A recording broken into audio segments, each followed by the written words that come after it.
రేపు గాంధీభవన్లో Telangana Pradesh election committee సమావేశం జరగనుంది. ముఖ్యమంత్రి టీపీసీసీ అధ్యక్షుడు రేవంత్ రెడ్డి అధ్యక్షతన పీఈసీ సమావేశం జరగనుంది.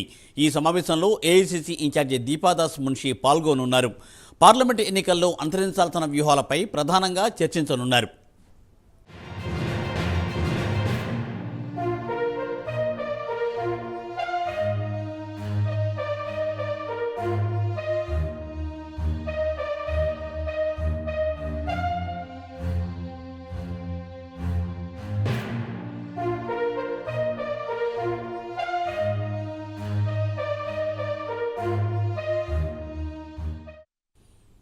గాంధీభవన్లో రేపు జరగనున్న పీఈసీ సమావేశం గురించి తాజా అప్డేట్స్ మా ప్రతినిధి నాగేంద్ర అందిస్తారు.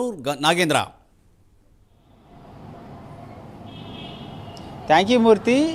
రాబోయేటటువంటి పార్లమెంట్ ఎన్నికలపైన కాంగ్రెస్ అధిష్టానం సీరియస్గా ఫోకస్ చేసింది. దాంట్లో భాగంగానే ఇప్పటికే గాంధీభవన్ కేంద్రంగా రాష్ట్ర నాయకత్వం అనేక దఫాలుగా కమిటీలు సమావేశమైనటువంటి పరిస్థితి. తాజాగా రేపు సాయంత్రం 4 గంటలకి తెలంగాణ ప్రదేశ్ కాంగ్రెస్ కమిటీ సమావేశం, ఎలక్షన్ కమిటీ సమావేశం జరగబోతుంది.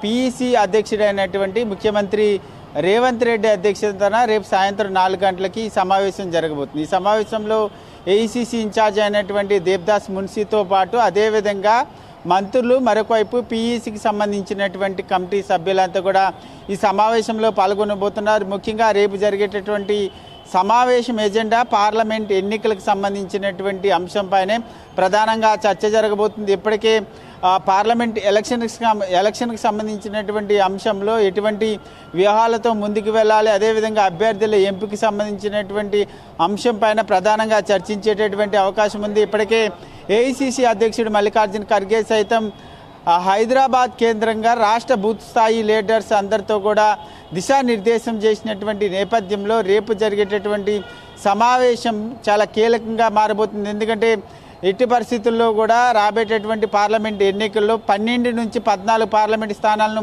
కైవసం చేసుకుంటామంటూ కూడా రాష్ట్ర నాయకత్వం చెప్తున్నటువంటి నేపథ్యంలో బలమైనటువంటి అభ్యర్థులందరినీ కూడా 17 పార్లమెంట్ నియోజకవర్గాల్లో బరిలో దింపాలనేటటువంటి ఆలోచన చేస్తుంది. ఆ దిశగానే రేపు జరిగేటటువంటి సమావేశంలో అభ్యర్థులకు సంబంధించినటువంటి అంశం పైన ప్రధానంగా చర్చించేటటువంటి అవకాశం ఉంది. ఇప్పటికే 17 పార్లమెంట్ నియోజకవర్గాలకి ఇన్ఛార్జీలను సైతం నియమించడం జరిగింది. ఇప్పటి నుంచే గ్రౌండ్ లెవెల్లో పార్లమెంట్ ఎన్నికలను దృష్టిలో పెట్టుకొని గ్రౌండ్ లెవెల్లో ఇప్పుడు కాంగ్రెస్ శ్రేణులంతా కూడా సిద్ధమవుతున్నారు. మరొకవైపు టీపీసీసీ అధ్యక్షుడు ముఖ్యమంత్రి రేవంత్ రెడ్డి సైతం జిల్లాల బాట పట్టబోతున్నారు. రేపు జరిగేటటువంటి సమావేశంలో ప్రధానంగా ముఖ్యమంత్రి రేవంత్ రెడ్డి జిల్లాల పర్యటనకు సంబంధించినటువంటి అంశం పైన కూడా ప్రధానంగా చర్చించేటటువంటి అవకాశం ఉంది. ఎందుకంటే ఫిబ్రవరి 2వ తేదీన ఆదిలాబాద్ కేంద్రంగా పార్లమెంట్ ఎన్నికల సమర శంఖారావాన్ని పూరించాలనేటటువంటి నిర్ణయానికి రాష్ట్ర నాయకత్వం రావడం జరిగింది. ముఖ్యంగా రేవంత్ రెడ్డి ఫిబ్రవరి 2వ తేదీన ఆదిలాబాద్లో భారీ బహిరంగ సభను ఏర్పాటు చేసి ఎన్నికల సమర శంఖారావాన్ని పూరించేందుకు సిద్ధమవుతున్నారు. కాబట్టి ఇప్పటికే ముఖ్యంగా రేవంత్ రెడ్డి మొన్న జరిగినటువంటి కీలక సమావేశంలో జిల్లాల బాట పడతాను, ఒకరోజు ప్రభుత్వానికి కేటాయిస్తే మరొక రోజు పార్టీకి కేటాయిస్తూ జిల్లాల్లో పర్యటన చేస్తానని కూడా చెప్పినటువంటి నేపథ్యంలో ముఖ్యమంత్రి రేవంత్ రెడ్డి